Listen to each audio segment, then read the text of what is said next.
and you're ready, I think that means we're just going to go ahead and press the button. Hello, everybody. We're live. You're here. Well, I just got to make sure audio is on, because you should know. Yeah, you should know that we just jumped off the motorcycles 7 minutes ago. We just got home 7 minutes ago. Yeah. And here we are. And here we are. So I threw everything together. I got the camera up and running and the mics up and running and turned everything on. And you sat down for about 4 seconds before I hit the go live button. And so let's all just take a moment. All worked out just to chill great. out, relax, and enjoy this fine Wednesday evening. By the way, I am curious. Is it just by us? I don't think so. The moon it's on the way home. It's a harvest moon. It's a thing. But is that a thing for like everybody all over the place? Is it? Like that I don't by know. you? Go outside and look at the moon, because we're not going to say anything super valuable right now for the next 45 seconds, I promise. But the moon, at least when we walked out, was like this big in your face. It was huge. It looked like, I don't know, it was crazy. It was awesome. And it was orange, which made it even cooler. So go look at it. There's your tip for the night. What do you call that?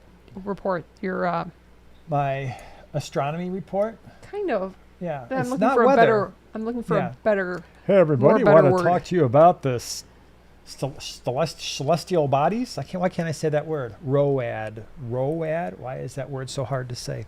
Oh, it says, Kat says the orange is due to particulate in the air, so not necessarily the same view everywhere. Well, apparently we've got some pretty sweet particulate going on tonight. Not sure that's good for our health or our lungs, but made for a great looking moon nonetheless. So, hey, thanks for being here. Really appreciate it. Things we've got going on in the land of Primetime Aquatics before we get started on our... It's not a long subject tonight. I just wanted to say a few beautiful words about the Congo Tetra, because it just popped into my head today. We've got a group of them in our fish room, and I love them. They're beautiful. And we're going to have plenty of time to answer your questions tonight as well. So hopefully you brought some real doozies for us. But before we get into all that, we did do some videos this week, as we do every week. And so on Sunday, Primetime Aquatics, I did a video. What did I do? Do you remember? You didn't even watch it, did you? She's busted. Live. No, but I can't even TV. picture the thumbnail. Yes, I can. Okay, so what was it? I think you were holding a product. I was holding a product? Weren't you? Huh? No? I'm pretty sure on my thumbnail I was not holding a product. No, that's what it I'm was picturing. this. It was a flower horn on the picture. Fish. A product. 5 fish I will never keep. If you haven't seen it, what's the one check it out, because I would love to hear from you. If there are fish that you would never keep, see if I'm like way off base on my picks. I might be. Some of you are like, man, these fish are awesome. I don't care what you say. This guy doesn't know what he's talking about. This guy, unsubscribe, bam. You didn't like my fish? Boom, I'm not listening to you anymore. Can you imagine if somebody's like pet, like their favorite pet fish, you know, like he had Roger and Ruby. If you would have, I would have been like. If I would have said, fish I'll never keep, the Midas stickler, that's okay. Yeah. I mean, I wouldn't take that personally. I would just listen to the person's reason. Usually they have a decent reason why, you know? So anyway, that was the video on Sunday. And then on Monday, the Tank Talk podcast, we talked about... This is funny. I have to share this. Bruce said, that was John holding the AC-50. You know what?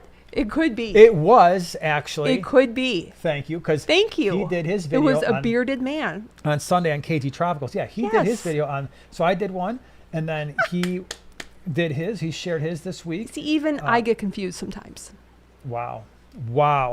That's Carry on. Next level. I don't know what. But anyway, Tank Talk podcast on Monday. Great episode there if you haven't seen it. Today, your video on the small scape, what did you talk about? You didn't see it? No, I didn't. I've been really busy all day. But you were on the thumbnail holding a plant. That I know. At least I know your thumbnail. And I didn't confuse you with some random girl. I noticed. Random girl. That random girl would be Lisa that you would confuse me with. If we're going with the John. You know. Anyways. There have been some things that I've noticed, and specifically a trend that I've seen, that that I've noted that swaps are now doing. Fish swaps. Fish that is. swaps. Okay. Yes. That's your video for today. Nice. Very good. I do want to say thank you. I see Whip is here. Second floor is in the house. And so we got some cool moderators hanging out. And thank you to everybody else for being here too, because you matter. You're important to us. So that was Wednesday. Tomorrow I'll have the, is that true? Yes, I'm 94% certain I will have the Prime Timers video out. If not, it'll be Friday at the latest. And then, of course, Sunday we'll have another great video for our Primetime Aquatics people out there as well. So that's the land of videos. Places where we're going to be. Thank you. Thank you to everyone who came out to the Greenwater Aquarium Society swap last Saturday. It was definitely one of the busiest swaps we've ever had. Not necessarily while we were there, but like all the pre-orders that came in. And it was, thank you very much for that. Yes. This Sunday, we're going to be at the Greater Chicago Cichlid Association, otherwise known as the GCCA. GCCA.net is their website. We're going to be at that swap. PrimetimeAquatics.com has already been updated with all of the fish that are available for pre-order. So if you're planning to go to the first GCCA swap, take a look at our stuff and what we're bringing, because there's going to be a lot of cool fish. So if you didn't get to go to Greenwater, a lot of the stuff that we had there will be at GCCA. And then, of course, the following Sunday, the 29th, will be at Quad City. So that will round out the beginning of swap season for us in September. And thankfully, we don't have 3 every month, because holy cow, so what we do is, especially for those of you should probably know this if you purchase fish from us, we don't bag the day before. Oh, no. We bag the morning of, which means like last Saturday, we were up at 3:30 bagging fish, because we want them to be as fresh as they can be as possible. So yeah, that was fun. And I'm hoping that we have another Sunday morning where we're doing that this week, and one more Sunday morning afterwards. So that's the deal there. And then, of course, we got Aquashella coming up. I always mention that first weekend in November in Daytona Beach. So that's what's happening. That is what is going on. So yeah. Okay, let me see here. I did see something before we get into the Congo Tetra thing. Did you see something? Yeah, Eric's here. Hi, EJ. What's up? EJ Fishes. What's up? You were part of my video for today, Eric. Oh my gosh. That's crazy. I know. Oh, Delco says Congo Tetras are my absolute favorite, and for good reason. And we're going to be talking about them in a second. Emma says, I'd never keep 90% of cichlids. Yeah, you gotta like those things. And some people do, some people don't. Some people don't even feel like dealing with potential aggression issues or size or overstocking for some of them. Yep. But she'd keep 150% of the Corys. That is absolutely true. Yeah. Cory lover. Tyler I love Corys too. I got a group of 14 Congos in a 75 that I've had for over 3 years. They are magnificent looking fish. They are. Love it. Yep, they absolutely are. And that was by the way, that was the fish on the thumbnail of tonight's video.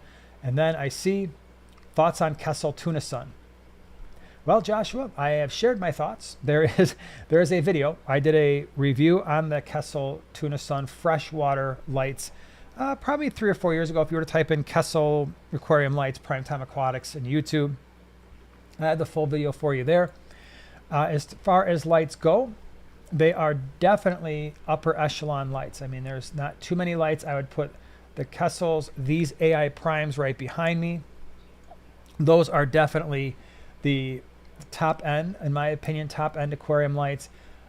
They are expensive, really expensive. And so the video that I did on those lights, it was a 75 gallon, and 2 of those lights, I think, with the lights, the little controller mechanism that they sell with those lights, the gooseneck thing, so that you can kind of have that stand that kind of like these things that are behind us here, that we call those gooseneck stands for the lights, where they bend over the tank.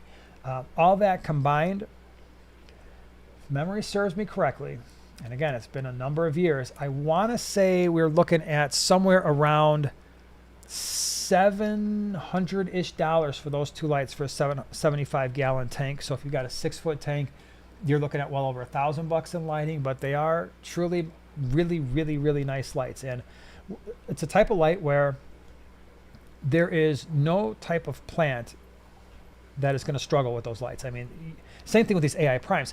These AI Primes right here, this tank, this low boy right behind us, there are 7 different color spectrums that you set as a percentage from 0 to 100. The highest I have any of those on is 30%.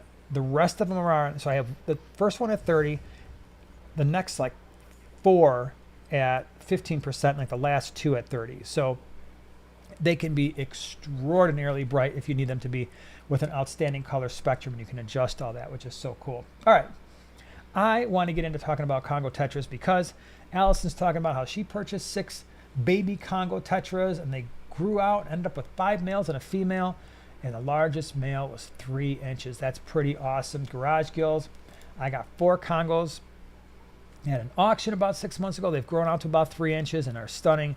Wife loves them. Yeah, these are great fish, and it's one of these fish where if you've never kept them before, they're worth it. Yes. Not overly aggressive. I don't find them to be aggressive towards one another. I don't find them to be necessarily aggressive with other fish. They're pretty sizable, so if you're looking for a larger schooling type of fish, and they do like to spend time together, and the larger the tank, I have often found, especially if you keep them with slightly larger fish, they're going to tighten their group a little bit more. So let me go ahead and show you what I'm talking about, because I can talk about it all day, but you want to see it. So this was Melanie Holmes. She is an outstanding award-winning aquascaper, and this was her tank when I walked into her living room and we were there. I did a full fish room tour of Melanie Holmes' fish room. This tank was stunning. The Congo Tetras that you're looking at here are almost all males. There is a female there. You can see far less color, but still colorful. And the fins aren't nearly as large. Now, these are not full grown. This was like a 70 gallon or 75 gallon, I believe. These fish, well, maybe they were pretty close to 2.5, 2 3/4 inches. So they were probably getting there, maybe 3 inches, but I don't remember anymore. The scale in my mind is a little bit off. But again, this was a larger tank with the driftwood was like more that, what do you call it, spider wood? Probably. Yeah. Those were larger pieces. But these fish are absolutely magnificent. So if you're looking for a fish that's going to do something like this, and the males have these long, glorious fins. The females don't have those fins. You can see the female, I believe, is kind of swimming over there. A little less color, a little less finnage. Swimming over there. Well, yeah, swimming over there, over there. Well, it's kind of hard to point. I don't have like a little laser pointer that I can use. I know. It's a downside to this. But definitely, I think the number one thing is color, right? You're getting color, you're getting the finnage, you're getting a shoaling type of behavior, larger fish. So maybe you're somebody who's got firemouth cichlids, severums. I'm trying to think of what else would really, geophagus, so these larger South Central American tanks, nothing overly aggressive. Okay. And this would be a bad fish with full-grown Oscars. Full-grown Oscars could eat Congo Tetras. But if you've got these larger types of fish, or maybe you don't. Maybe you've just got a community tank and you're looking for a larger schooling fish to go with your koi cats, to go with neons, to go with live bears of some kind. This is a great fish, right? And it's going to be relatively peaceful, easy to feed. They go crazy at feeding time. Would highly recommend keeping a lid on your tank with these guys. I don't necessarily think they go out of their way to jump out of a tank, but they can definitely be jumpers. So just be a little bit careful there. Feeding them, like I said, is super. It's easy to feed, right? These fish, as most of you know, we feed all North Fin foods. There has never been a North Fin food that I threw in the tank that these fish didn't eat. So that was the smaller pellets, every different type of flake food. Believe it or not, they actually will eat live baby brine. And so when I have these fish in a tank, and I have them in a 40 breeder, like right over there with some, let's see. Actually, yeah, they were in with volcano tetras. They've been in with harlequin rasboras, some microtenopoma, weird fish, dwarf mouth brooders. And I would feed some of those fish live baby brine, and they would go crazy for it too. So, well, that's a great question, Leah. Would they go well in a rainbow fish community tank? I think absolutely 100%. That would be a really, really cool mix. So one of the things I played with the idea of doing is the tank behind Joanna's head over here that is mostly rainbow fish for my mid-water schooling fish. I really thought about putting the Congos in there. The only reason I didn't is we had the Congos in the 40. And so sometimes I don't want to have the same fish in multiple tanks just because when I showcase the tanks, I want to have something different to look at, not only for people, but for myself as well. Have I bred them? I have not bred them, but people do. I mean, it's not like it's impossible to breed them. Robert says, is there a fish that won't jump out of a tank? Yeah, I would say that we've had, well, first of all these, well, this tank right behind us, the two 125s, are open. There's no lids on them. And so pretty much all the fish we have in there, like my geos and even the rainbow fish. I've never found a rainbow fish on the floor. Not saying you won't.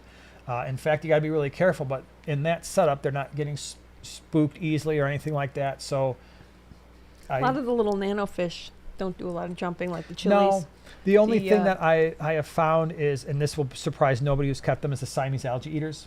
Oh, yeah. Every once in a while I find one of those on the floor because they do jump. And again, not crazy because we've got like 4 in each one of the 125s and a couple in here. So what, 10 total? And I found a couple on the floor, but yeah, it's less than ideal there. So are you going to be talking about smaller fish that you can keep with them? Absolutely, yeah. Oh, so okay. With these fish, again, almost all of your tetras, maybe not embers, maybe those are a little bit on the small side, but like all your neon type tetras and above are perfectly fine. I don't think I would do any fin nippers, right? So be careful with your tiger barbs, be careful with your Buenos Aires tetras, be careful with what else, like maybe your Colombian tetras. Although if you're going to do these, why do the Colombian tetras? These are similar colors, only the colors stand out way more as you're seeing here. So yeah, a lot of the barbs might be less than ideal if they're going to be a little bit on the fin nippy side, because you want those long fins, right? And if you're going to have fish that are constantly taking little chunks out, that's not the best. So cory cats, most loaches would work just fine. Gouramis, all types of gouramis would probably work just fine. You know, we talked about those last week. Like I said, all your live berries, your mollies, your swordtails, your guppies, you could make an argument that maybe the water is a little bit on the harder side with the live berries, but we keep all of our fish in the same water parameters anyway. So I found those all to be adequate. You know, if you want to do Apistogramma, Crebensis, keyhole cichlids, Curviceps, you know, the smaller types of cichlids, the checkerboards, that all works out just fine. They're, yeah, planted tanks. Obviously, you're seeing it here. We keep ours in a heavily planted tank. Filtration, I haven't found that they really care. We run sponge filters in our 40-gallon breeder. They did fine there. If you give them a little bit more flow, they don't seem to mind that either. Water parameters, like I said, they're pretty much, there's a wide range. You could go 7 at least, you know, on the low side, upper 6s to around a 7. We keep ours at a pH of 8 to 8.2. We do water hardness at 10 degrees. Could you go into the single digits, the mid-single digits? Absolutely no problem. Could you go 10 or 12 degrees? I don't see a problem with that either. Again, we're at 10 degrees under GH and KH, and that doesn't matter either. What am I missing? Temperatures. So temperatures, typically mid-70s, you're going to be, that's where most tropical fish like to exist. We're usually, in our fish room, the aquarium water is usually closer to 78. They seem to thrive there. They live a long, healthy, happy life in our water parameters. Never had a problem. Definitely footage missing. Congos with cory cats. The electric blue acara is an outstanding choice, as are angelfish, yeah, rainbows, tetras, apistos, any kind of gudgeon, peacock gudgeons, the purple spots that we have here, all really good options. So when it comes to the Congos, there's a lot of versatility. I think that's one of the reasons, again, why they are such a popular fish, because you can keep them with those medium to smaller South Central American cichlids that are not overly aggressive. Now, again, would I do Congos with Jack Dempsey's? Probably not. A full-grown Jack Dempsey might try to snack on them. Would I do Congos and Oscars? Like I said, no, because the Oscars, when full-grown, could easily eat Congo Tetras. I'm sure some people have done it and be like, yeah, my Congo Tetras were too fast. The Oscars didn't bother. They are, yeah, Emma, that's a good point. That was what I was going to talk about next, too, in terms of price. It would be nice if they were a little bit cheaper. It depends on your market. I actually found, fun fact, that group of Congo Tetras that I had came from PetSmart. You didn't know that, did you? Them? Yep. They came from PetSmart. What? I walked in there one day, and I never, ever buy fish from Petco or PetSmart just because I've had so many issues in the past. I walked into PetSmart, and they were small, and I believe there were like 9 or 10 of them. That's all they had, and they were like $2.50 a piece. And I'm like, I'll take all the Congos that you have. And I just bought the 9 or 10 and put them through quarantine. They were fine. They went through quarantine fine, and they are living a very long time. So Wow. that was years ago. I had no idea. Yeah, so you can, Congo Tetras will live a long time too. I think that's the other thing we should mention is you can get 5 years out of these fish, maybe more. Maybe some of you have kept them even longer, but I know from personal experience that, yeah, you're probably looking at 5 years. Talry, yeah, PetSmart is where I got mine, bought every one they had. Every once in a while, you'll walk in there and be like, what is going on? Why are they selling these fish so cheap? And maybe they've just had them for a while. And, a minimum tank size, I would probably go with a 40 breeder, right? Well, that's our minimum tank size here. And even that, I think, is kind of pushing on the small end. Like I said, this, I believe, was a 70 gallon, but a 4-foot tank would probably be more ideal, like a 55 gallon. Even a 33 long would be perfectly fine, although they don't really make those tanks as much anymore. Even for 6, because Wei Ming like just for 6. Yeah, just because, again, they're going to get to be pretty sizable, right? They're a sizable fish at, 3+ inches, and they're fairly active. And I think to maximize your success, 40 breeder, like I said, that was, they did fine. They've done fine in our 40 breeder, but that 55 to 75 gallon is really where you're going to see them thrive if you want to do a larger group, because you always go with that minimum of 6, right? But the more you do, the more you're going to get this behavior that you're seeing here, where you're going to have that really vibrant aquarium. So if you can do a dozen in a 75 gallon, or you got a 6-foot tank, and you're like, I'm going to throw 15 of these bad boys in here. Trust me, that is going to be a stunning tank. Avtex has a 4-foot tank. I have 2, selling one, trying to travel 6,000 kilometers with the other. We'll see. Yeah, I mean, it's an amazing fish. What else? What do you got for your Congos? What's your, like them, love them, hate them, why? Are you asking me specifically? I'm asking I you. love them. I love them. I love their fins. They're the kind of like iridescent, and they're like kind of outlined. They're just stunning. Yeah, they are really cool. And like I said, I just wanted to talk about them for a few minutes. I'm not going to spend 45 minutes talking about the Congo Tetra. We did the species profile. So if there's something that you have questions about, or maybe I forgot to mention something, I believe I linked it in the description of this live stream. So if you want to check them out, you can certainly do that. They're definitely awesome fish. MSC says, I bought 8 3-spot grammies from PetSmart, and they all had ick. Only lost 1 during quarantine. Yeah, it happens. I mean, and I'm not purposely trying to call them out. It's not a video about them. I mean, I've had fish that go through and they're fine, and I've had fish that wind up with issues. And I've just, if for some reason that, for some of that, maybe all you have is a Petco or a PetSmart, I just think it's extremely important that if you buy fish from one of those 2 places, that you have a quarantine tank and you quarantine them properly, and that will reduce the likelihood that you have issues. For us, it was not only did we quarantine them, and from watching our videos, and I've said it a million times, I don't medicate fish unless I need to, but it got to the point with Petco and PetSmart, I knew I was going to need to anyway. That one, I would just throw the meds in, because I just figured we're going to have some problems. So then a dozen in a, was it a 60 breeder would be okay? Yeah, I think so. I think that would be a nice amount for a 60 breeder. Sound Pitch Black, thank you very much for the super chat. Got a 38 bow front with 8 neons, 4 odos, 4 pygmy koris, and a Hillstream loach. Got them last Saturday. Season tank lost to illness or stress. So it depends. I mean, neon's not particularly hardy fish when you're first bringing them in. I pretty much expect, if I was going to a pet store, it doesn't matter what pet store I'm going to, especially when they're on the smaller side. If I wanted, as an example, let's say I wanted 15 neons. That was my end goal. I'd buy probably 20 or 22, knowing that I was going to lose some of them, especially when they're smaller.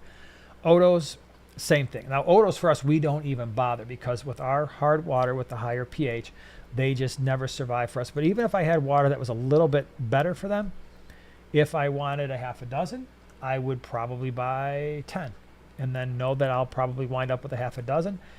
Pygmy cory cats usually are pretty healthy, as are the hill stream loaches. So those I would be closer to my whatever I want as an end inventory of my tank, right? Population, that I would be closer to that my purchase price. And that's not something I think we talk about enough in the aquarium hobby. And as seasoned aquarists, for those of you who have kept fish for a really long time, that's something I think we instinctually do, but don't actually ever verbalize that's what we're doing, right? So if I've got a group of 15 or 20 of a certain type of fish, and I know, hey, these are on the smaller side, we're probably going to, have some that are going to be a little bit weaker, maybe not make it. You might have to buy 20 to wind up with 15 or 25 to wind up with 18 or something like that. Just depends on the fish. Now, if it's a black neon and I want 20, well, I know I don't have to buy like 30. I might buy like 22 and I might wind up with 22. So I'm not going crazy. I'm not going like way over, because then what do? You're like, oh, I want 20, so I'll buy 40 and hope that half of them survive. No, first of all, if that's happening, then you're probably going to the wrong store. And second of all, you're probably going to have more survive than you think. So illness or stress, it could just be with that mix of fish that there was, you're just going to have some loss in transport and stuff. So hopefully you go to a place that has some type of a guarantee. You can get those fish replaced. The other thing I will say is all of those fish, if I were buying them all at once, if the 38 was a new tank, then yes, you can use the 38 gallon as the quarantine tank. But any other fish you add, I would definitely quarantine them, because those fish are also really prone to getting disease from new inhabitants. So last thing you want is to have something like that happen. I saw a really good question and I wanted to answer it, and now I lost it. Darn it all, the heck. Well, 3G said no images of the albino or yellowtail Congos. No, I don't have any. Cool. I had a few albinos at one point, but I never thought to, or didn't get around to doing the video. It's amazing how many fish we bring in here. And then they go to the swaps and they do all that. I'm like, holy cow, we should have set up a tank so I could have shot some videos so we could talk about them. And I know it happens all the time. And then it's like 6 months later, I'm like, I'm going to bring those fish in, and this time we're going to have to do something with it. And it just keeps happening where it's, I'm bad at that sometimes, because we bring in all kinds of different types of fish, and I wind up with footage of not nearly as much as I want. Speaking of which, footage missing. Congos here in Australia are $10 to $15, $7 to $10 US dollars. That's not horrible. I mentioned the price of being like $2.50 or $3 at a PetSmart. That's unusual. That's why I bought them all, because I was like, what? Usually that's $7 to $10 that's not. I wouldn't be surprised by that if I saw them selling for that, especially as they get a little bit larger, show a little bit more color. They start getting those fins. Oh, the question I saw, and I don't remember who asked it, was male to female ratio. Oh, I haven't found that to matter. And maybe some of you have, and if you have, feel free to... Yeah, that's what footage missing says. Gender ratio doesn't matter either, which is a plus. Yeah, good. So, I think someone was asking the question, and maybe I just saw that comment. Yeah, you're absolutely right. The gender ratio doesn't matter. I've had... That video that I showed you was almost all males, and they tolerate one another well. You throw some females in there, they don't lose their minds like some other fish do and become aggressive or anything like that. They don't pick on the females like your live bears do, or like they wear them out to the point where the females wind up just not being able to eat. So, yeah. HEPA Aquatics says, do you think 6 in a 250 gallon with discus and angels, 82 to 83 degrees, and weekly water changes? 6 Congos? So you definitely have the space, that's for sure. And they would get along just fine with the discus and angels. Temperatures 82 to 83? Yeah, probably. It's certainly something I would consider trying and see how they do. But yeah, that would be a nice mix. I think the fish would tolerate one another pretty well. Fish Lady says, I love Congo Tetra. They're on my wish list. Well, that's awesome. Definitely worth adding. Just got to have the space. That's the main thing. It's just as long as you've got the tank space, the size of the tank for them. Lisa's here. What's up? Roots and Whiskers. What? Hello to the best Wednesday night live stream team and co-host of the best podcast in the universe. Oh, that's me. That's you. Thank you co-host. very much. But I'm co-host. You're the co-host Now, tonight, like, but not at right the now. podcast. But no. Yeah. Can you imagine me blabbering on for an hour and a half? It would just be like randomness. You know, it would be while we've so got weird. you both here, John and I have talked about you and Lisa need to be on a Tink Talk podcast episode. You really do. They would be sorry they had us on, No. Lisa. They No, would it's be so going to happen. sorry. In fact, I hope you've cleared your schedules for tomorrow because we're going to be recording them. And I'm working. well, you're going to have to take a lunch break or something. I don't know what to tell you. Take an extended lunch. Lisa, what do you think? Tell John we just talked about it, and you might have to do a thing. I don't know what we're going to talk about, but it'll be fun anyway. So be thinking about it. What? Hold on a second here. I missed Allison. Thank you so much for gifting 5 new Prime Timers memberships. Really appreciate that. Thanks for doing that. Joshua says, by the way, thanks for the super chat. I'm a saltwater fish keeper, but I love this channel. Well, thank you for being here. Well, someday saltwater representing. I will. Actually, you're going to like this, Josh, because I've got a couple of YouTube shorts. I know, well, some people don't like the YouTube shorts, but I have a couple that are actually saltwater themed this week because I just thought the stuff was so cool. Well, So sometimes, yeah. I know. Someday I'm going to do jellyfish and seahorses. Not together because I'm pretty sure that doesn't work, but I know absolutely nothing about saltwater. I mean, literally, I know that there's salt in the water and that the fish look cool. That's about the extent of my saltwater knowledge. So, yeah, someday it's going to happen. Oh, MNC says I can get Congos for $2.25 each, but small. Yeah, but you know what? They grow decently fast. Congo Tetras are not fish that take forever to grow and color up. At least I've found it. The males start coloring up usually around 1.5 inches, 2 inches. The fins take a little bit longer, but not much. So not as much patience is required as when you're doing the geophagus and stuff like that. All right, where? And by the way, you feel free to pour in with the questions now because we'll try to answer as many as we can. Oh, wow. S. Martin says 20 fresh and 1 saltwater tank here. 20 to fresh 1. and 1 salt. Well, at least nice. the ratio is still good. That's right. That was a little For saltwater some reason tank. in my brain when you first said that, I thought it was 20 salt and 1 fresh. I'd be like, I don't even know enough to know in the saltwater community. Is it common to have like a saltwater fish room where I don't know. and I'm not talking about something like this where you've got like 5 tanks, although that I don't know, maybe that is like a normal thing. Like are there saltwater fish keepers out there that do, hey, I've got 30 saltwater tanks? Like, is that even a thing? It just seems like it would be really time consuming and very, very expensive. That'd be crazy. D-Bay says, do they pair well with neon tetras? I'm assuming you're asking about the Congos? or Congos. Yeah, I would do that. Yep. I would definitely pair those together. I think they would look very nice together. Yeah. Finnegan says, is it normal behavior for pearl Danios to be swimming into the sides of the aquarium?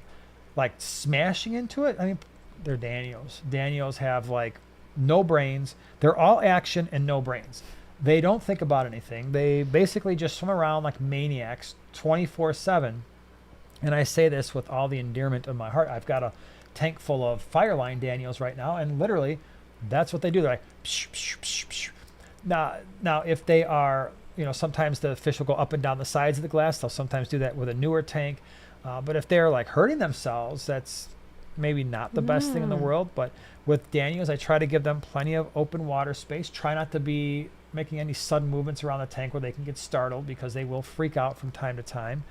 But it is definitely normal that they're super active and very rarely ever settle down. Lisa says that they would take over, that you would take over the podcast. That's cool. Word. We would. We would. When John and I do those Tank Talk podcasts, we knock out 4 episodes in a day. That's a lot of talking. I would be drained. Absolutely, yeah. And it's for a I'm while. an introvert. For a while, we were doing them on Wednesdays. So we would that's do it right. Wednesday, and then I'd have to come here and do the live stream. My voice is like, I'm done. Thankfully, not thankfully, but now John gets to experience that because now we're knocking him out on once a month on that's Thursdays, and he's right. got to do the live stream. No, So that's it would a be, shame. trust me, if the two of you wanted to just take over an episode Right? or 2, I don't think We you're going to would- get a whole lot of complaining. We would steer No. it definitely in the right direction. Yeah. Plants, cats. What's going on with Lisa? What's going on with me? Maybe we can talk some crafting. You know. Okay. Yeah. Gardening. Gardening. Yeah. Yes. And tiny fish. And that's how the Tank Talk podcast became Random Thoughts by Jack Handy. Uh-huh. That's what happened. I could see it now. Yeah. But it would be cool. Actually, it'd be really cool if you could just give us a day off one time, and then you two could just, right? You know, just do a whole episode all on your own. It'd be like a freaking 3-hour one. You just keep going and going. And it's just. Wow. Ted says Lisa and Joanna aquascapes. Yeah, we could totally. Actually, we could totally start talking about aquascapes. And you could do like a whole bunch of tanks and stuff that you guys have done. That would Although, be pretty awesome. I don't know about Lisa, but I would not have any idea what I'm doing with this. So if anything happened, I would not be able to like recover. Well, we wouldn't let you just flail in the wind. You know, John's got I could just that be covered. like, I'd have this hey, covered. Tech guy. Yeah. I hit the wrong button. Can you fix it? Gee, Sound Pitch Black, thank you so much for becoming a prime timer. Really appreciate it. Thank you. All right, hold on a second here. I am scrolling. My whole situation here is all kind of locked up and frozen. BC Dolphins in the house. What's going on? Thanks for being here. Thank you for the super chat. Will Congos eat the babies if they're in the tank with live bears? Probably. So if you're looking for baby control, now I would say the Congos would probably have to be at least a couple inches, but yeah, if you're looking at baby Endlers, baby Platies, baby Guppies, I'm sure that they would probably eliminate them at some point. You'd probably just have your Guppies or Endlers or whatever, just you wouldn't see any babies anymore because the Congos are really quick and they could certainly hunt down baby live bears for sure. So if you're looking for that, it could happen. It wouldn't be a bad mix because Guppies are pretty active. The Congos are pretty active too. So yeah, that'd be good. All right, I'm scrolling. All right, here's a stocking question from Anne. Yeah. Thoughts on the 1 inch to 1 gallon because I want to stock with pygmy cories and male endlers. So I'm curious how many I could put in a tank with a cleanup crew. Okay, so thoughts on the 1 inch per gallon doesn't really work. And the reason for that is it depends. When I'm looking at stocking a tank, to me it's more of an art than it is like any one specific rule because you have to take into account a lot of different things. Obviously, the size of the fish matters.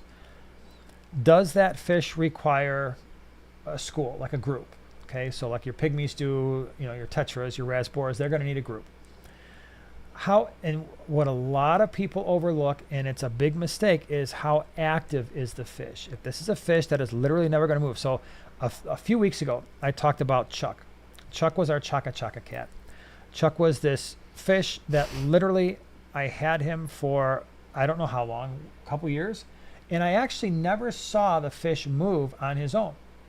He would move, but it was one of those things where you'd put a net in his face, didn't care. You could grab him, didn't care. By the way, don't do that with a Chaka Chaka because they do produce like a poison type thing that can be irritating. But point was this fish never moved.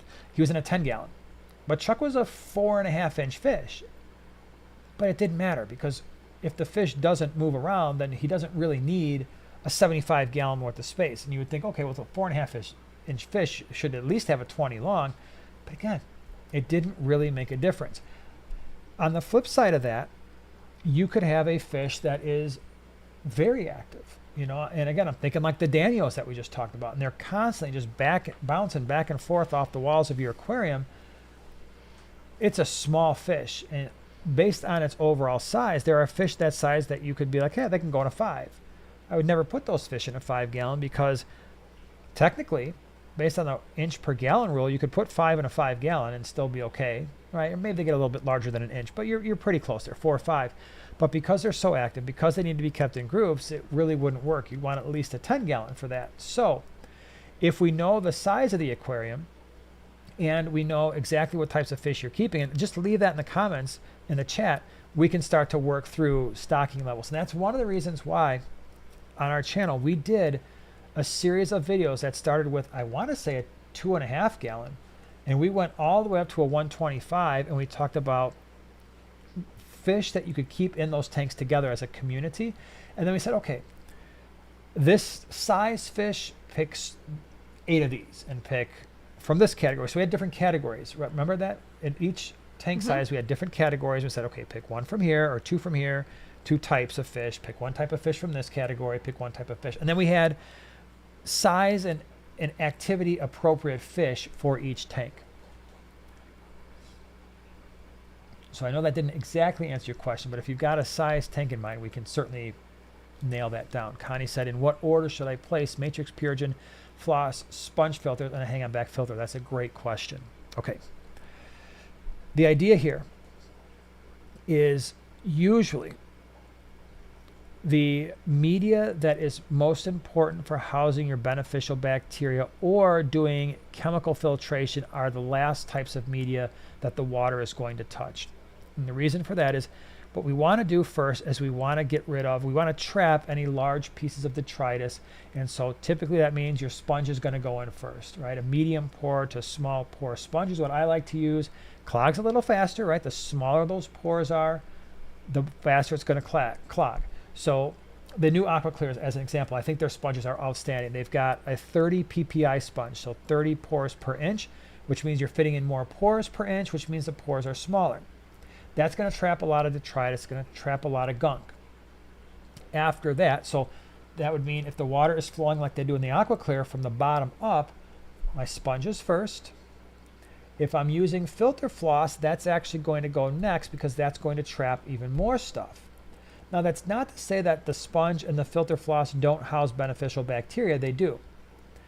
After that, now I'm dealing with, and for me, the order here doesn't matter. If you've got like biomedia that's housing beneficial bacteria and your chemical filtration, that one to me, you can put those in either order, those two. But what you're doing when you trap all the detritus first, the surface area that your beneficial bacteria are connected to are no longer impeded. So if you wind up with a surface area that is clogged with waste, the microbes that do the nitrification process that are converting the ammonia to nitrite, nitrite to nitrate, they suffocate because they're aerobic like we are. They need oxygen. And so it's really important to make sure that we're not getting our filter so gunked up that the microbes suffocate and get buried and die. It'd be like us being just covered in dirt. It's also the reason why it cracks me up when I see videos of tanks where the sponge filters have so much gook and grime, they're barely running anymore, they're really not serving a purpose. At that point, that sponge filter isn't really housing very much beneficial bacteria because there's no water flow going through that sponge filter. It's not trapping any detritus anymore because it's completely saturated with the detritus. And so it's basically at that point a nitrate making factory, right? It's the same thing that happens to the canister filters when you don't clean those out right away for those who have canister filters and you let them go for longer than they should to the point where the water flow is really low. All you've done at that point is clogged up all your media. There's no oxygen in that canister filter. And so the water that's coming out is just coming out and it's just dumping nitrate into the aquarium. One of the ways that you'll know if you've got a filter that is really, it needs to be maintained, you start getting nothing has changed in your tank, but you start getting a lot more algae. That may indicate that your filter needs to be maintained because at this point, your beneficial bacteria aren't doing much. The detritus in there is just dying. You've got anaerobic bacteria producing all of this fuel for your photosynthetic organisms to grow. It might be time. And you'll see that eventually you clean out that media and things get a whole lot better. So that is hopefully an answer to your question. Garage Gill says, make sure you check the specific flow direction if setting up a canister. Manufacturers can differ in flow direction. That's absolutely true. Same thing is true for your hang-back filters, and probably even more so because a lot of hang-back filters will go like back to front, and then like things like the AquaClear and the Seachem titles, they go from bottom to top. So that's an excellent point. Just had one from a Matt Flash. Does a tank need to be supported on all 4 corners? Ideally, yes. Absolutely, yes. If it is a rimless. If it's rimless, that entire bottom of the aquarium needs to be supported because you can absolutely crack a rimless tank by not fully supporting level support of the entire bottom of the aquarium. If you have a like a tank like what we have here, where you've got a rim, it depends. So it depends on the. I have seen some absolutely crazy stuff in my time when it comes to doing fish room. I have been in fish rooms where I'm looking at this thing and hoping that this entire fish room does not collapse around me, and to the point where I'm like, Hurry up. yeah, I'm going to take a look at this. I'm getting out of here, because this is like seriously a dangerous situation. And so I have seen fish rooms where people have stacked up tanks with a rim, like your standard 10s, 20s, 20 longs, where they are not fully supported on all four corners, but the majority of the tank was. And so let's say you had a 20 long is a 30-inch tank, and you had a stand that was, or some surface that was 26, 27 inches. And so the ends of the aquarium were hanging off. If the aquarium is relatively short, that might not be the end of the world, right? So the 20 long, is that going to instantly crack? Probably not, right? That frame is taking the brunt of that.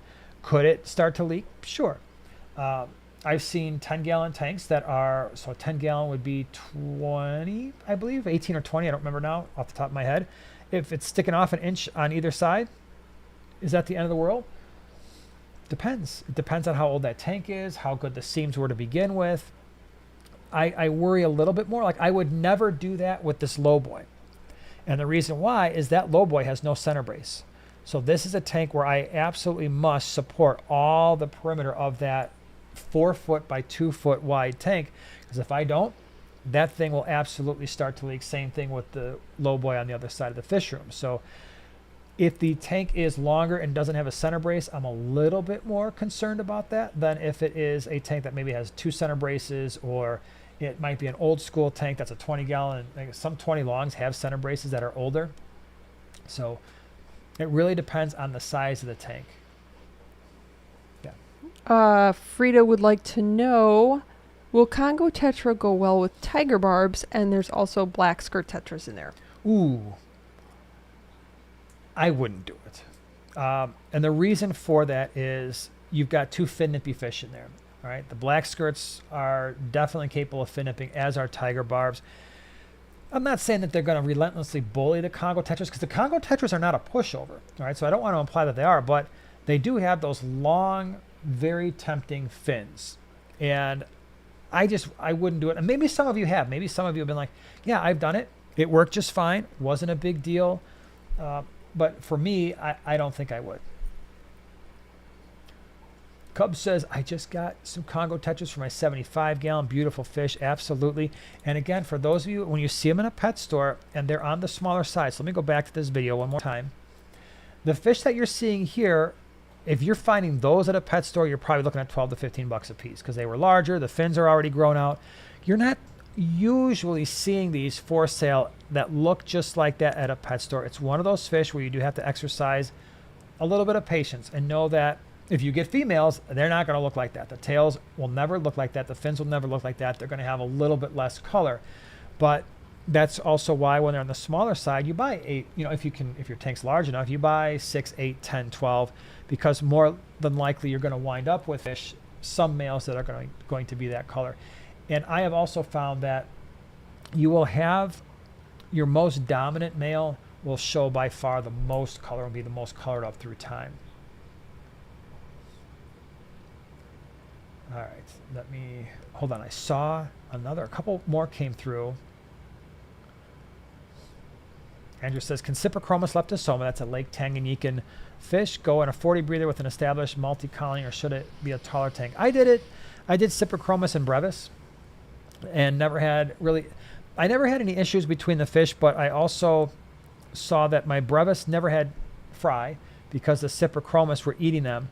And then once the brevis got full grown, I started not having Cyprichromis fry. So I actually had to remove the brevis so that my cyps would start breeding again, because I wanted them to.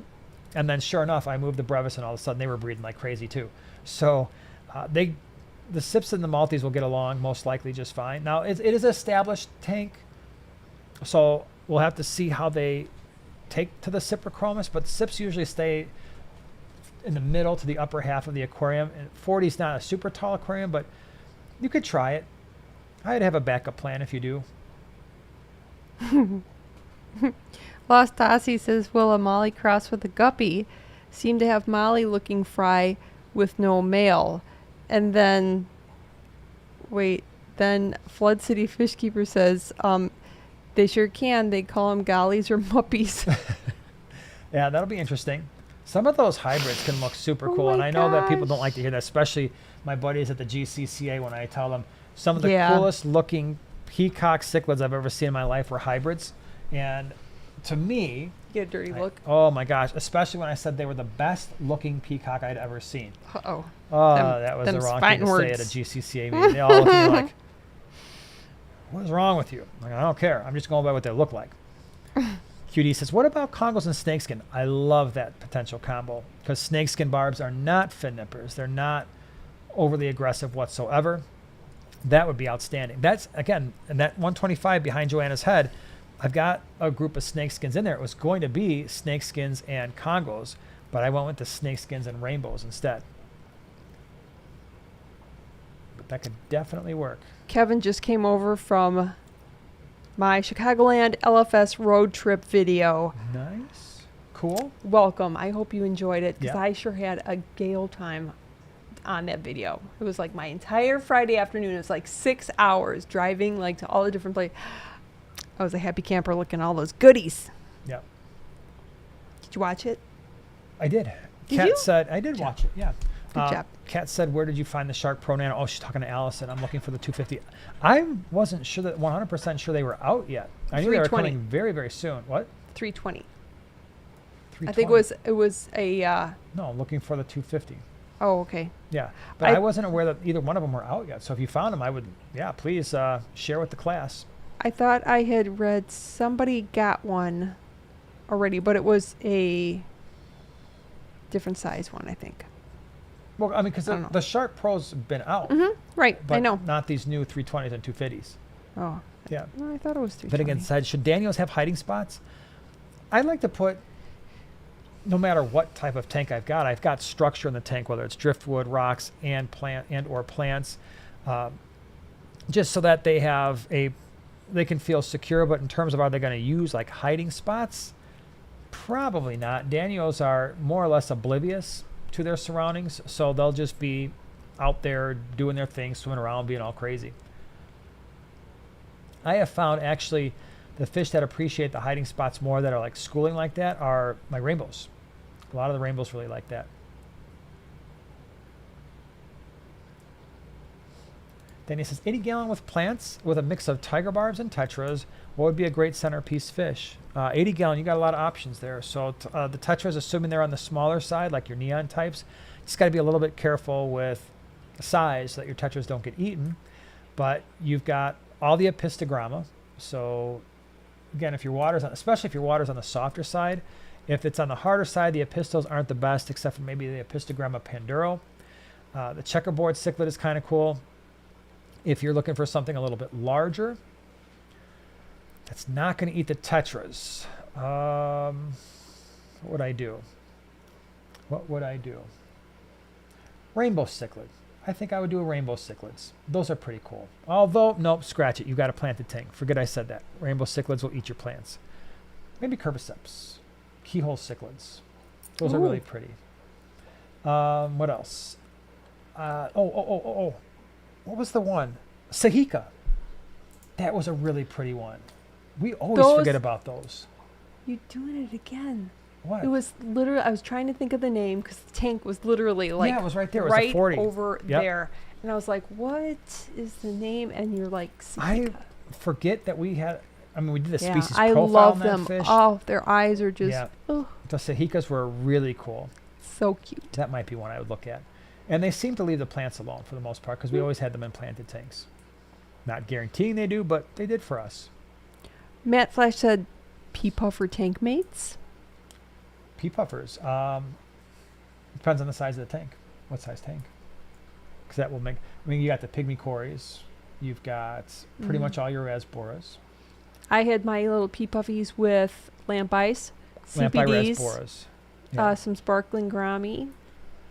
All of your smaller rainbows, such as the blue eye reds, the Gertrudes, the thread Frickatas. fins, the frickatas, the Selby's rainbows. Those are all really cool. Often overlooked. Not so much in this region because we bring them in constantly and people are learning what they are, and we sell a lot of them around here. But the smaller rainbows, we often talk about the tetras and we talk about the rasboras, but those, like the pseudomogul rainbows, are outstanding fish. Really, really cool.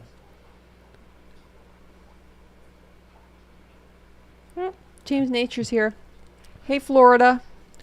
So Josh says, I wish my girlfriend loved fish as much as you and your wife do. I really enjoy seeing such a great couple. Well, thank you so much. Appreciate you being here. You know what? You'd be surprised sometimes for those of you who've been into fish for a while, and then maybe your significant other is not, and then over time, they just sort of kind of get sucked into the hobby little by little. Maybe it's a gateway fish like a betta or, a guppies or something like that in a small tank, or plants or an aquascape. And you just kind of cultivate that little bit of interest, and slowly but surely, it's hard to think about the way that a lot of us get into the hobby. Bettas are one of the major gateways. And we hear this all the time at like the aqua shells. Oh my gosh, I started with a betta tank and now I've got 12 tanks.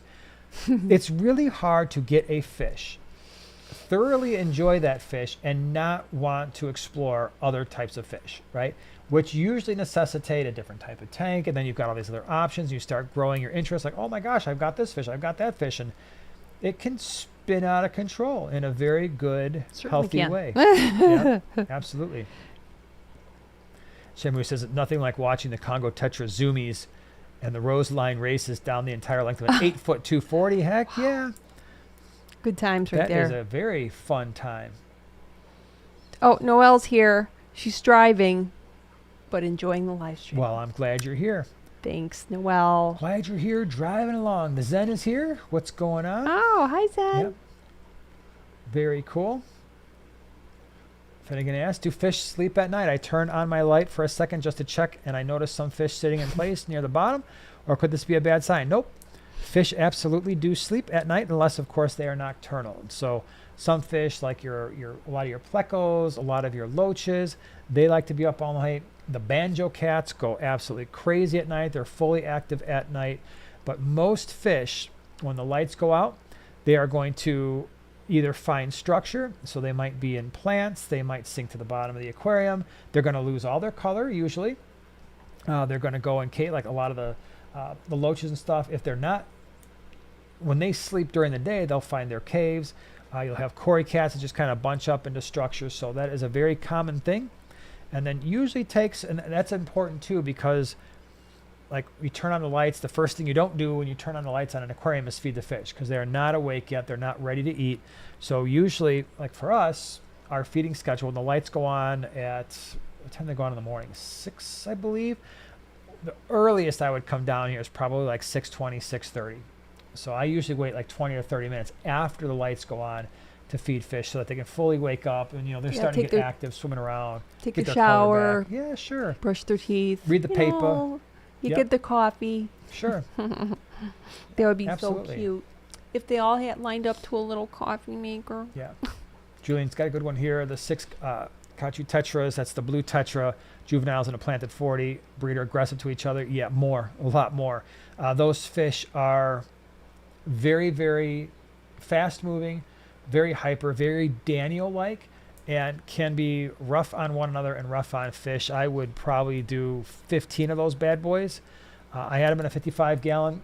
Yeah, the aggression was a little bit more than I had planned on when I first got those fish. See, Beach Hill has got the same issue. Same here, Josh. My wife wants nothing to do with it. I literally give my left arm to get her involved. I tried everything. Yeah. I've got buddies, not so much fish, but like motorcycles where their wives and stuff won't ride with them at all. It's just not their thing. And it can be tough, I know. See, basically whatever you do, I'm going to find you. Pretty Fish much, keeping, yeah. I'll find you. My motorcycles, I'll get my own, I'll find you. Yeah, I'm going to have to come up with have I ever had a hobby you didn't like? Like that we didn't, actually it's not a hobby that you didn't like, it's a hobby that we didn't wind up just doing together. No, there's hobbies that I do that you don't. I mean, you've never expressed any interest in glitter or crafting, Yeah, that's true, and I never will. I can which is state good that because 100%. nobody uses my glitter, so Yeah, that works yeah. out well. Yep. Sky says, any plans to change up the tanks in the gallery? In the works, not that they need it. Love your scapes. Yes, the tank right behind us, there are purple spot gobies in that tank. Those gobies are going in that 125 behind Joanna's head because all the fish in there are large. They won't be able to eat them. That's going to free up this tank to put in a whole bunch of other types of fish that you will actually be able to see besides, well, the goby behind my head was just kind of hanging out there, the funky looking one. We've got some orange laser cories. Those are going to stay. And we've got some other empire gudgeons in here and peacock gudgeons, but they're not super active. And so this tank is absolutely getting some schooling fish very soon as those gobies go back there. But not the scapes. Scapes are staying. No, yeah, the scapes. Yeah, none of the 'cause those scapes. are- Well, When did they start? Like, was that January, like? February, Yeah. somewhere around February. I think I started the one. But that one behind Joanna's head on the side, that one's getting completely torn down. So I've talked about this. The prime timers know about it. That was the first tank that I set up. It was the Lake Tanganyika scape. I am not at all happy with how that's working out because the original stocking that I had for that tank had some color. It had the ornatus, it had the cyprichromis. Well, we had that problem where yours truly finally figured out I forgot to add dechlorinator and I lost all the cyprichromis but 2 and all the ornatus but 1. And so then I'm like, oh, what am I going to do? So I had Simlis in there, and then I added a few other fish that were from our old 125 Lake Tanganyika setup. Well, now I've just got a tank full of Lake Tanganyika fish that are tan and gray and full of rocks. And I'm not wanting that right now. So that tank in the next couple of months is getting completely torn down. I haven't completely figured out what I want to do with it yet, but I know that it is going to be planted. I know that it's going to be different from the ones that are already here. So I have an idea in terms of the stone that I want to use, the rock that I want to use. Oh, do you know? I very much do. So I have ideas. I'm just in my mind figuring out the stocking, but that tank will be rescaped soon. The rest of them, no. The rest of them, like the one by my head, I've got Mbuna cichlids and that one over there. That's my Yellow Lab Pseudotrophia psilocyte tank. Really like that one. The nano one behind my head, the 125 over here, that one needs some type of a centerpiece fish. Yes. I'm deciding there's about a half a dozen finalists there. So really what's going to happen is the next order I put in, the import order, is going to most likely include the centerpiece fish. It can't be large because that's a nano tank that is going in that tank. So Honeygrammy. there's going to be a little bit of stocking, and then that one tank is getting completely torn down, the one by Joanna's head. So yeah, I got plans. Really, the focus, once that happens, is to turn our focus back into the fish room because there's a couple tanks there that need to be redone. The Vieja Synspilum tank needs to be done. Those fish are staying. I love them, but the tank needs to be rescaped. And then the Anubias forest tank is completely just disintegrated. The Anubias didn't live, and It checked out immediately. yeah, it was really like weird. it lasted about 3 weeks, and the Anubias just absolutely melted down, never recovered. And so that tank is absolutely got to be rescaped yet again. So yeah, there's plans. See, even with failures, it's fun because you get to rescape it. Yeah, well, I don't know about fun failures, but they do provide opportunities. Finsanity, all in thank your you mind. very much for the super chat. I'm building a 7x3 by 36 inch high plywood tank. That's cool. Do you think the front glass of a 125 gallon tank is strong enough for the viewing panel? I have no idea. And the reason I don't know is I've never tried to build a plywood tank before. The person to ask about that would be King of DIY. He's done a whole mess load of them, and he is what I would consider to be like an expert in that kind of a thing. I am not, and I don't remember. I remember watching his plywood videos, like the tanks that he did, and I don't remember what he used for. Well, one, it's not going to. If your goal is to only have the viewing panel the size of a 125, then maybe that would work. But 36 inch, obviously, then you're going to have a large section of the top and bottom that is, well, not large, but you're going to have a section where it's not viewable. Again, I don't know if that's adequate or not. I mean, if somebody else has got experience with plywood tanks, feel free to pipe in. But I thought I've seen videos where that's what they use, the front pane of a 125. All right. Let's see here. Coast to Coast NHL hockey news. Sorry, I keep asking this, but is 10 gallons big enough to breed guppies in a breeder tank? Yes. Yeah. Oh, as a breeder tank. Yeah, absolutely. We have done that many times where we've had. Here's what I would do. Here's my recommendation. If you've got a strain that you're interested in, 1 male, at least 3 females. Even 4 is fine, because your goal right now is to breed, and the last thing you want is to just get a pair and have that male harass the female to the point where it's no longer with us, right? Even a 1 to 2, like a trio, much better, but it still puts a lot of stress on the females. If I'm ever setting up a guppy breeding situation where I've got, especially if they're high-end guppies and I want to make sure that my females survive, it's going to be like a 1 to 4 ratio, and then I'm just going to let them go crazy. You'll get a tank filled with them probably within 6 to 7 months. You'll be like, all right, now I got to start figuring out how to move all these things. So that's how I'd roll with it. All right, I'm scrolling. Raymond says, do you guys just keep fish or do you breed for sale? So interestingly, when I first set up the fish room, there was a lot of breeding going on. And then once we took that and we started selling fish at swaps. So Chicagoland, we're very blessed that we have a number of really good, well-run fish swaps. Greenwater, Greater Chicago Cichlid Association, there's more of them, but we do those 2, and then we do the Quad City out in Davenport.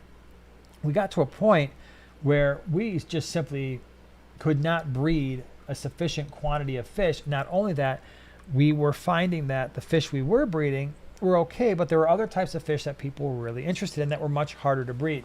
So over time, what's happened is on the fish room side, which is over there, we still have 32, 33 tanks. I don't remember exactly, but most of those aquariums now are quarantine tanks for fish that we import and then we sell at the swaps. We don't ship fish or anything like that. We can't even keep up with the volumes for the swaps.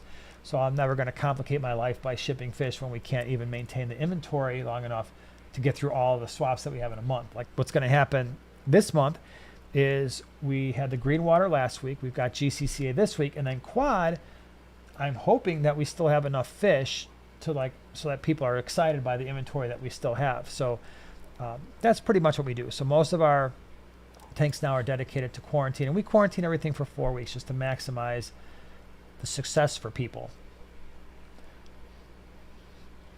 All right, let me see here. Oh my gosh, this thing just skipped on me. Moving.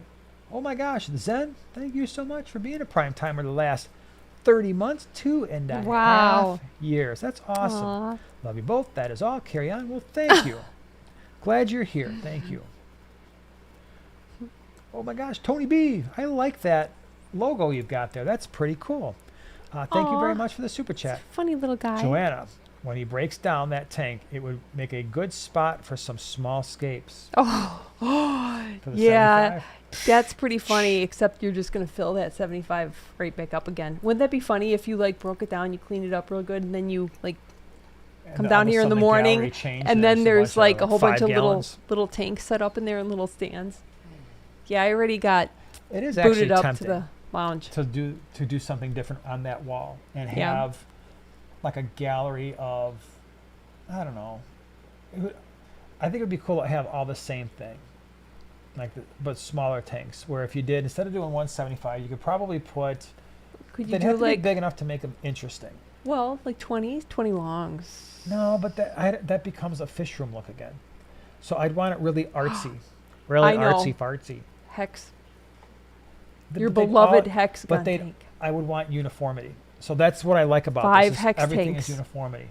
5 hex tanks. Yeah, but you're kind of limited. You're just talking I'm just- smack now. I really Yeah. am. You just can't sometimes. You can't entertain that craziness because the next thing you know, I've got 5 hex tanks, and you're like, why'd you do that? I was just What are you kidding. gonna put in there? Oh, I don't know. It's kind of hard to fill those bad boys out. Jay Williams says best snail for keeping glass free of green algae. If it's that hard crusty stuff, no snails really do a great job of that. So when you get to that point where the only thing that's taking off that crusty green algae as a razor blade. The snails will munch on it, but they don't clear it like the softer green algae or the diatom algae.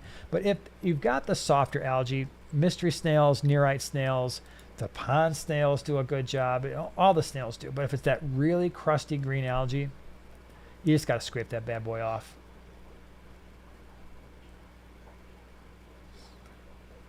All right, hold on. Ooh, that's a good question. Rebecca says, gold barbs and tiger barbs. My gold barbs are kind of inactive in their current tank. If I move them, would tiger barbs overwhelm them? 15 of each. That's really cool. Maybe. It's possible. Would I try it? Probably. All right, it's not something I think I would be super afraid to try. The only thing that's going to stink is if it doesn't work. Now you got a 75 gallon and you're trying to catch 15 gold barbs out of there. And while they're not inactive when they're just chilling, we all know barbs get pretty crazy when they're like, oh, you're chasing me with a net? Let's see how much patience you have, fish keeper person, because I can swim really fast for a really long time. And I can do the up, down, side to side. And, oh my gosh. What was the fish I was trying to catch at the swap that was just driving me crazy? Oh, those threadfin gobies. Oh, my. Can I just tell you a quick story? They had his number for sure. Go to the website if you want, primetimeaquatics.com. You can look at the picture of this threadfin goby. The males fire up like that, not 100% of the time, but they're amazing fish. And so I get these threadfin gobies. And, part of when you bring in all these fish, like, where am I going to put them all? Which tanks are they going in? So my thought process was, these gobies, I'm going to temporarily put them on a gravel. Like, it's a well-worn, softer gravel. And the reason I was going to do this is, if they freak out, they're not going to just like torpedo themselves into the sand. So I put all these gobies in this 20-gallon log. Beautiful fish. Well, I find out a number of things about these fish almost instantly. Now, I've never kept these before. Thing number one, I go to pour out these 50 gobies out of this big giant bag into my net and into the bucket that's going to catch the water. Of 50 gobies, 2 of them actually came out of the bag. The bag now has no water and 50 gobies inside, all stuck to the inside of the bag. So now I've got to take the bucket that had the bag water in there, pour it back in the bag. I'm doing like, all right, I'm going to do a little shaky shake here, just gentle, just to get them dislodged from the plastic. They don't do that. I quickly realize I have to go in and grab all these fish, not with a net, because they just stick to the net, by hand. So as I'm grabbing these fish, I'm like, okay, here you go, little buddy, and nice and gentle. Okay, let's put you in the tank. They're stuck to my hand. I go in the water. I do one of these. There they are. Like, hey, man, we're best friends now, me and you, till the end. I'm like, holy cow. So now I'm like trying to do this, flick them off, and then finally, that took forever. Oh, but wait, there's more. I notice, as I'm doing this, these fish love to go like a rocket out of the tank. I'm like, so now I got like 4 or 5 of them on the floor, and they're sticky. So they're sticking to the floor. So now I got to find a pro tip here. Find something flat. If you ever have a fish you can't pick up off the floor, don't freak out. A credit card if it's a small fish, a piece of paper. So now I'm looking for something like thin. So I find some paper. I'm like, okay, I scoop these guys up, get them off the floor. All right, so everybody's fine. They're in the tanks. I tell Eli, hey, dude, I'm pretty sure these fish love to jump. I got a fully covered 20-gallon. When you're doing water changes, try to keep that tank covered. What does he do? He does all of his normal stuff, forgets, leaves the cover open. Tank's got this much water and it's 20 long. I come downstairs. There's like 8 of them on the floor. I'm like, dude, you forgot to cover the tanks. He's like, oh, no. But by that time, it was like, all right, well, that's minus 8 of those fish. Oh, but wait, there's more. Saturday morning. We had to get up at 3 a.m. Not fun, okay, or 3:30. So we're down here by like 3:35, and I'm catching these gobies. But I'm not, because I find out these gobies, while they like to stick to stuff, are also some of the fastest fish I have ever attempted to catch in my life. They are darting across this tank at lightning speed. Now, you're talking about someone who did the video, remember, Catch Fish Like a Pro? I'm sitting there at 3:40 in the morning with a net, and I'm like, okay, let me use I always tell the boys, if you're having a hard time, let's go 2 nets, right? One to kind of guide the fish into the other net. This does not matter one bit. These fish are not playing that game. Oh, they ain't playing that game. They're like, pew, pew, pew, pew, up, down, all around. But now what they're doing is they're swimming up the tank and then sticking to the very top of the aquarium water, like right where you can't see them because the plastic rim is there. So now you're stirring stuff up too, right? So it's getting harder to see. The fish are sticking to the top, but it gets better. Remember, my original plan was I'm going to put them on gravel so in case they want to, freak out, they're not torpedoing into the sand. They can do that in gravel, and they did. And so now I had a tank where I know I got like 30 of them in there. I see 2. I'm like, you've got to be kidding me right now. You've absolutely got to be kidding me. So now I'm trying to take a net, dig gently through the gravel, but now I'm a moron. If I had just put them in sand, if you scoop the sand out, the sand falls through the net. Now you're left with fish in the net. No, this is gravel. Oh, wise one, because now what you have to do is you have to scoop it out, look through the gravel to see if there are any fish in there, which there were, and get them out that way. I don't know why I began to tell this story, only to say... I don't know. They're stinkers. They are. They were. Oh, because of the gold barbs. Yeah, that was all a long story about sometimes fish really can cause stress in one's life. Well, there are some quarries that are very difficult to catch. I mean, they've got tricks up their sleeve. Uh-huh. I'm just saying. And the other ones are just like, yeah, all right. Yeah. We'll go. Yeah, some of the fish, they just are like, yeah, we're going to just swim right into the net. I'm just going to hide in the net. You know who was like that, and I was surprised by it, were the melon barbs. Oh, yeah. The melon barbs, as fast as they can be, and as crazy as they are when they're feeding, I would just put the net in there like, hey, is there food in this net? No, that's all right. We're going to go in there anyway. Same thing with the bitterlings. Bitterlings are absolutely insane fish. They're constant. I'm watching them right now in that 40 reeler. Pow, pow, pow, pow, pow. It didn't matter because you put something in the tank, they're like, if there's food in this red thing over here, I'm going to go ahead and try to eat it. I'm like, well, there's nothing in here, but good luck. Grow more veggies. Thank you very much for the super chat. Do you have any blueberry or fancy rabbit snails? We don't. We had, I might be not telling the whole truth. We had were those rabbits? No. Maybe they were rabbit snails. In the 20 long, that was the middle 20 on the right. And those were not rabbit snails. They were like rabbit snails, but they were the rabbits. They were the snails. I think they were live bearers that produced a limited number of fry. And I don't remember them. No, we don't have any right now. No, they sound really cool though because I've seen the shorts come through from Flip. The blueberries I've seen on the list, and I've been trying to get them. And every time I order them, they magically don't show up. So at some point, I'm going to get those blueberries in because they're pretty cool. They have a fun name, blueberries. Yeah, they're cool.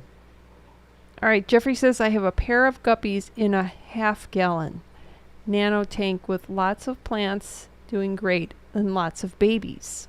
In a half-gallon? Can't picture that.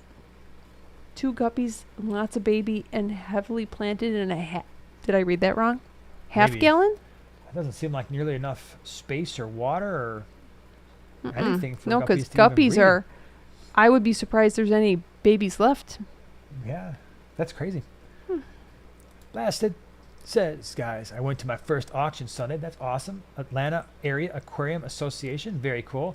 And it was amazing. So many cool things from like-minded people that I didn't know existed. That was when we first discovered the swaps and just the clubs. Forget the swaps for a second. I mean, the first thing you do is usually discover the clubs themselves.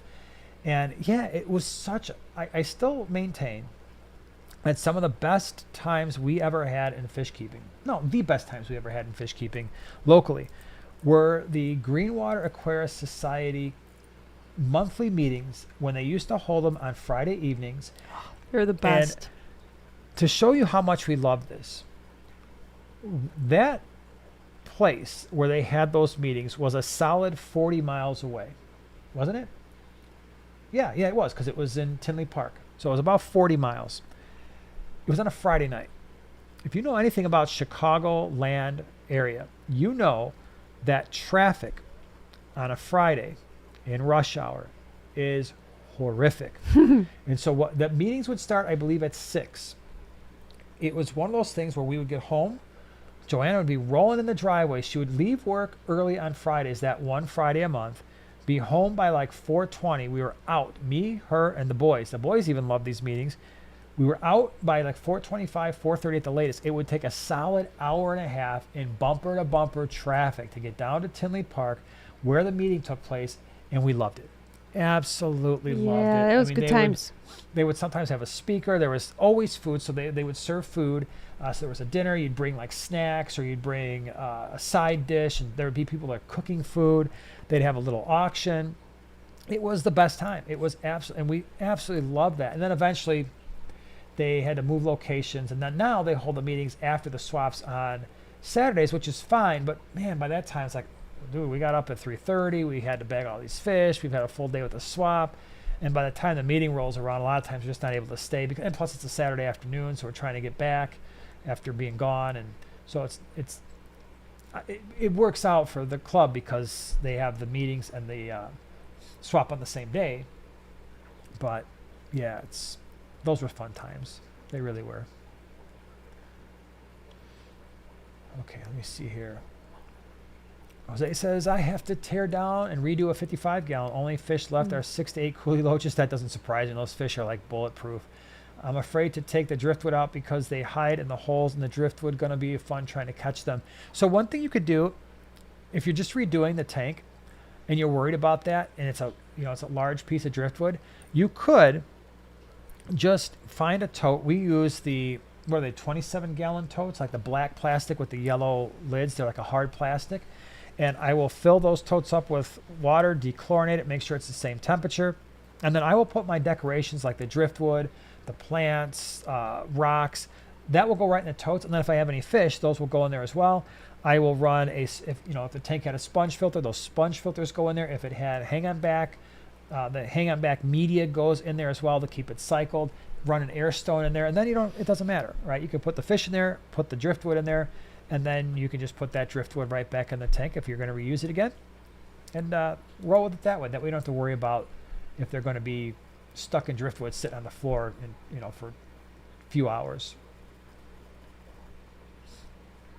Wet Sleeves, thank you so much for being a prime timer the last 19 months. I have a 35 gallon hex to give you next time I see you. Oh my gosh. 35 hex is my weakness. That was my long-term tank. I had one of those for many years. I remember That was a great tank. It really was. Those 35 hexes. I'm surprised they don't make them anymore. Yeah, one of the bygone. Oh my gosh. Lynn says, haven't seen my threadfin gobies since Saturday, hiding under the rocks Oh, and plants. no. They do that. Yep. And you've had them, Lynn. You've had them before. They'll eventually come out once they get some more confidence and like, all right, everything's fine. I mean, it's traumatic for fish, right? I mean, they were in a tank. You catch them. They're like, what's going on here? They wind up in a bag. Now they're in another tank. Like, I'm never going to show my face again. I don't know what happened, but it traumatized my life. The nice thing is, fish have tiny brains and not a very good memory, and so they wind up forgetting. Yeah. So Book that's the mount benefit. play. Yep. You can traumatize them by catching them in a net, putting them in a bag, putting them in another tank, and they'll be like, I'll be okay, man. Hey, I remember something last week, something bad, but I don't remember what it was. Let's just go out and swim around. Sounds good to me. Zen says, same thing with hill stream loaches. They are difficult to catch. Yeah, I know. This guy says, I'm near Fond du Lac, so we love visiting other stores in the Fox Valley region. Fond du Lac, that's up north. That's northern Wisconsin. Yeah, because Matt was saying I live near Green Bay. Thank you so much for talking about my favorite fish store, Advanced Aquarium Systems. I was just going to say Advanced Aquarium Systems. That's the place to go around there. I mean, that place is awesome. They got them into the vintage tanks. Every time I go there, they've got crazy. He gets excited. The owner gets excited about unusual fish, and so you can walk in there. And I mean, we did that fish store tour, and there was a bunch of fish, and I'm like, what is this? I didn't even know the thing existed. And every time I go there, he's got fish. I'm like, what are these things? I didn't know they were a thing. I don't see them on lists, and he actually talks to people who catch fish and breed fish in other countries where I might see a list, but he's like going to the people like, hey, what do you got that's nobody ever sees? And then brings those in. So cool. Second floor says, I want an old Oceanic 42 hex. That would be cool. My uncle Jim, one time, he had a hex that was 70. It was a 70 gallon. It was huge. It was in the corner of his basement. And I know it held water, but he had it in the corner empty for the longest time. But when that tank was up and running, oh my gosh. Cool. It was a 70 or an 80 gallon hex. I don't remember, but it was a massive tank. It was very cool. Echo Delta's in the house. Sup? Michelle says, we have 2 yellowtail Congos. Love them. Yep, those are cool fish. You should love them.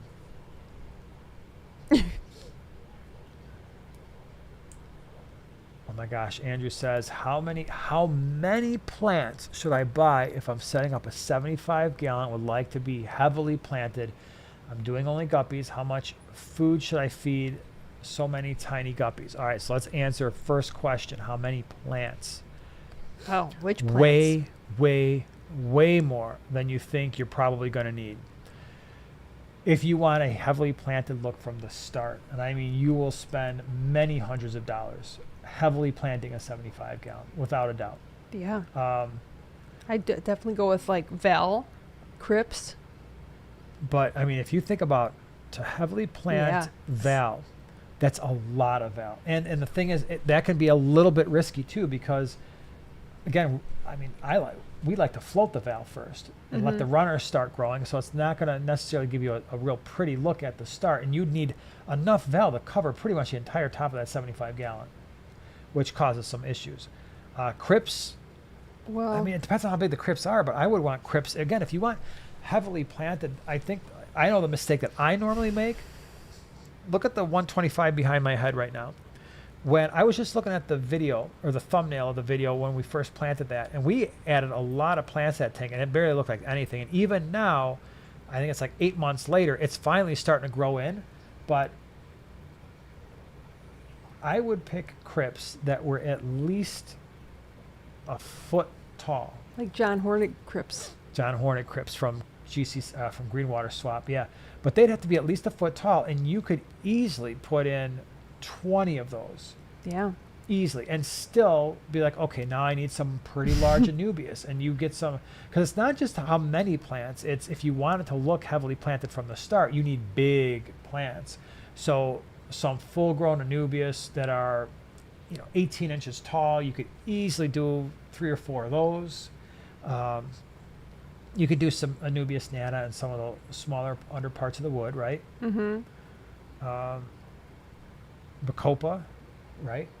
Mm-hmm. Rotala. I mean, or you could do some wisteria or water sprite and put that towards the back. And I actually would think that would be a better option for a heavily planted look than Val would be, because it's going to give you a more bushy, forested look, right? Yeah, but I mean, I would. You're going to do different kind of zones too. I mean, you don't have to have the same plant completely covering the back. Yeah. But it's going to add, and plus the good thing about Val is that it's going to be throwing out runners a whole lot. So it's going to go.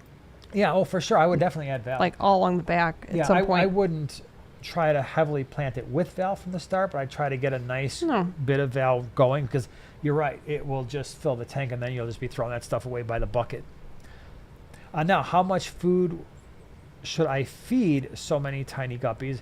If you've got a 75-gallon fill of guppy babies, that's one of those things where if you're wanting to maximize the fry, live baby brine, make up a 1 liter bottle. Check out the live baby brine video I did, because you could, and if you've got other tanks, you could use an entire batch of live baby brine once a day, squeeze that in there along with some of your other tanks, and easily go through that. But fry are tiny, so I would just crush up some flakes, watch them, just make sure that they're eating it all, that nothing's falling into the sand or the gravel or whatever you've got, so that you're not fouling up the water in the bottom. But it's really just a matter of what are they eating, all right, making sure it's not floating forever. Jose wants to know if that's a crinum in the tank behind my head. Yeah, so that big long, Jose, if you know, I can never remember the species of that crinum. He's asking if it's the thalinum. Yes, it is. Thank you, Jose. Thank you. That is exactly what it is. I knew if someone told me the name. Yeah, because it grows, and thing, Joanna, when we set up that tank, she held it up like way above her head, and it was hitting the floor. It was taller than me. Yeah, it was like at least 6 feet long. And that came out of a 40 breeder. Now it goes up and then around about halfway across the tank. So that's 3 feet plus another. It's probably close to 5 feet long. But yes, I love that plant. Right. It does get too big for most aquariums. Yeah. Over 125. Yep. Yep. It's monster. Yeah, even in a 125, I mean, the vast majority of the plant is actually running along the surface of the 125 back there. Yeah. So what? Crinum thallium? Thallinum. Thallinum. Remember that. Write it down somewhere because people ask all the time. Sometimes I try to say the name of it and then I forget. So Thallinum. That's what it is. Great one. Evan C says, I have a 38 hex. Love it. It's a great tank. All right. Oh, Fred says, some of my platyfish are rubbing against plants. I see no ick ideas. Well, I would be slightly less concerned if there have been no additions to the tank, no new plants, no new driftwood, no new fish.